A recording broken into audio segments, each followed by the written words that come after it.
আমি তোমাদের দেখালাম যে রঙের কৌটো দিয়ে তোমরা কীভাবে এই সুন্দর কেটলিগুলো বানাতে পারবে। তো তোমাদের আজকে রং করাটা দেখাচ্ছি, দেখো পুরোটারই আজকে ফাইনাল লুকটা তোমাদের সাথে শেয়ার করবো। তো সবার প্রথমে বলে দিই আমি সব রঙে কিন্তু ডবল কোট দিয়েছি, কারণ একবার করাতে না ভালো মতো ফুটছিল না রঙগুলো, তাই জন্য আমি সব রঙে দুবার করে দিয়েছি। তখন নিচেরটা আমি সুন্দর করে হলো নীল কালার করে নিয়েছি, ডিপ নীল।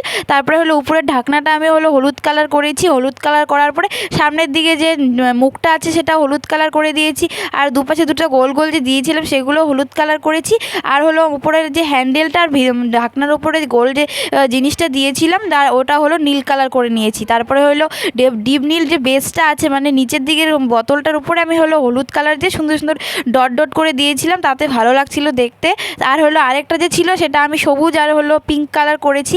তো তোমাদের এগুলো কেমন লাগলো অবশ্যই জানিও, তোমরা কিন্তু বিভিন্নভাবে এটা ডেকোরেট করতে পারবে। মেকিং ভিডিও না দেখলে অবশ্যই দেখে আসো। টাটা।